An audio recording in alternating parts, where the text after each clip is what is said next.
Será que as notas de corte desse ano vão cair? Olá pessoal, tudo bem com vocês? Eu sou a Thay e eu falo de assuntos acadêmicos gerais. Bom, essa é a pergunta que não quer calar, né? Na vida, na boca, no pensamento do vestibulando, de quem está tentando entrar na universidade esse ano e fez o Enem o ano passado e está muito ansioso para o resultado. Bom, de antemão eu gostaria de dizer que é impossível nesse momento prever, né, se realmente as notas de corte vão cair ou não. Mas, se a gente não tivesse ali umas especulações, esse vídeo não estaria sendo gravado agora, né?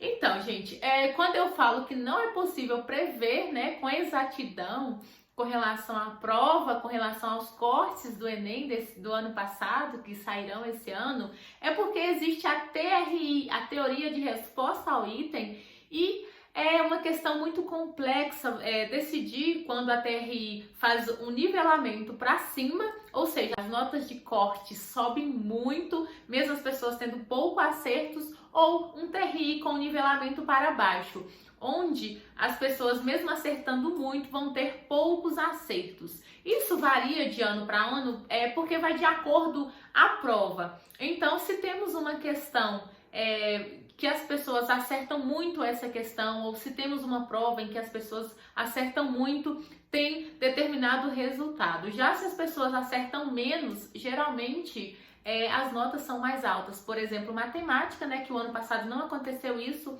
mas geralmente o nivelamento de matemática para mais, já teve anos no Enem que pessoas tiraram mais de 1000 em matemática. Já linguagens, né, mesmo as pessoas acertando um número considerável, elas não conseguem tirar uma nota muito alta, diferente de matemática. Então, gente, vamos lá para a questão agora, né? Tirando a TRI fora, eu vou explicar no finalzinho desse vídeo, né, uma estratégia muito interessante para você que independe de TRI, para você já ter ali um norte para saber se você vai conseguir sua aprovação ou não. É uma coisa um pouco óbvia, mas para os alunos do ensino médio ou você que está começando agora nos processos seletivos, pode ser que você não saiba disso ainda. E se você quer entender realmente se as notas vão subir ou não, ou como é que vai estar, assiste até o final que eu vou falar sobre isso. O que acontece?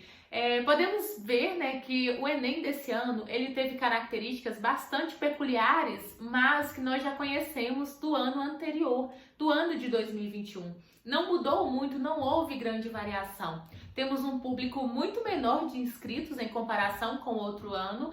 Por exemplo, acho que foram 2 milhões de inscritos para o Enem, porém é uma concorrência bastante seletiva. Eu já fiz um vídeo anteriormente falando sobre isso, no início do ano passado, se eu não me engano, que foi bastante assertivo. Eu falava as mesmas coisas e destrinchava um pouco mais em questões que eu não vou citar aqui.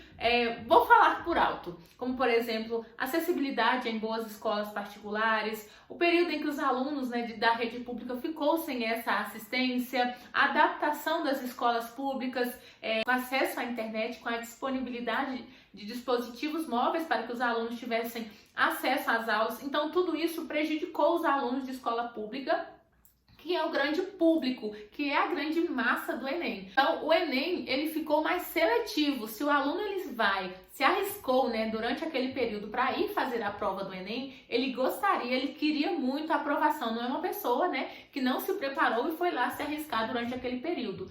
Esse ano não foi muito diferente, aconteceu algo muito similar. A gente percebe que um público muito menor fez a inscrição, porém um público muito seleto que se preparou para o Enem. Então, existe uma boa possibilidade de ter, né, com essa concorrência qualificada, notas extremamente altas, principalmente nos cursos mais concorridos. Com o passar do tempo também, né, houve esse mapeamento melhor do Enem e as pessoas estão se preparando cada vez melhores, né, para fazer essa prova, já entendendo, já tendo aqui uma previsão, né, de como é a prova.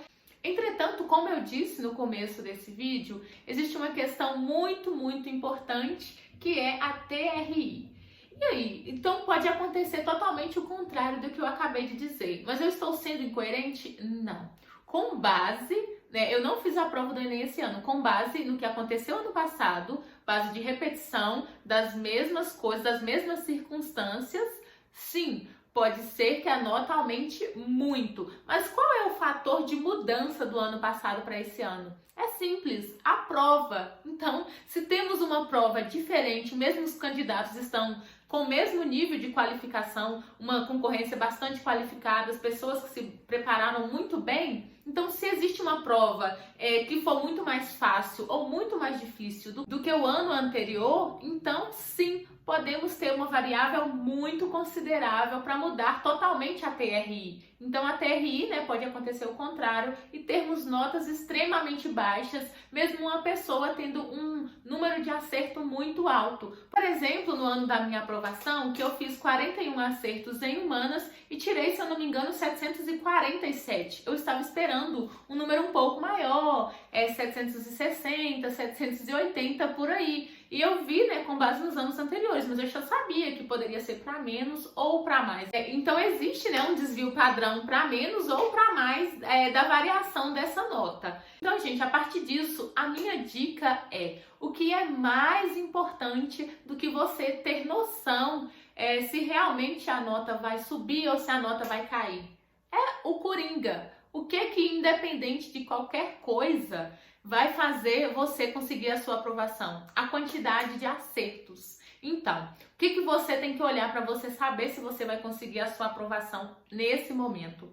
Você vai olhar a quantidade de acertos que as pessoas dos anos anteriores fizeram, em especial da última edição do Enem, e vai ver se está batendo, se está bastante similar, de acordo com a sua modalidade de concorrência, se você é da ampla concorrência ou se você é da modalidade de cotas. Olhar a sua modalidade de cota, tem grande variação, escola pública, preto, pardo ou indígena, pessoas com deficiências. Então, você tem que olhar, né, qual é o seu perfil e ver a quantidade de acertos que você precisa. Independente se a TRI ela nivelar para cima ou para baixo, você vai estar no mesmo nível que os seus concorrentes. O raciocínio é muito simples.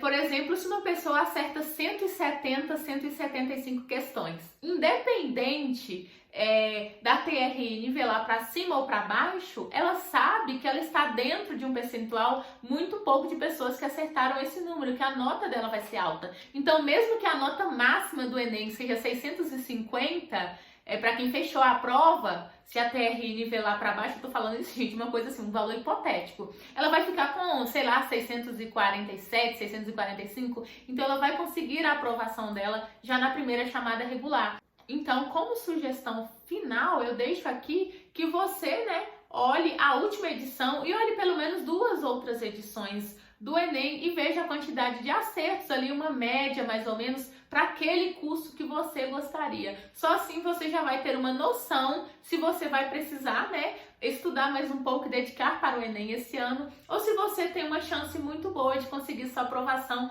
agora no Enem ou no Enem do meio do ano, né? Existe essa possibilidade. É claro que eu recomendo que você não fique inerte esperando o SISU do meio do ano, que você já comece a estudar novamente, que você comece os seus planos, né? A vida a gente começa a planejar em janeiro, mas já vai dar um norte muito bom você ver, né, a quantidade de acertos e se você estar dentro do quadro de vagas nessa possibilidade. É muito mais assertivo você usar a quantidade de acertos que você fez, ao invés de se preocupar realmente com questão de nota de corte, se vão ser nivelamento para cima, para baixo da TRI, se as notas de corte vão estar altas, se vão cair drasticamente. Então isso é irrelevante. O que realmente importa é a quantidade de acertos, porque se você está dentro de um grupo com uma quantidade de acertos e você acertou, né, tem aquela coerência também. Se você acertou questões fáceis, médias, intermediárias e errou as questões mais difíceis,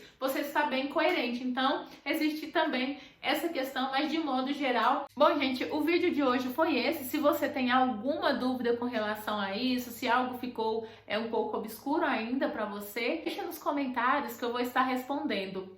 Um beijo e até o próximo vídeo!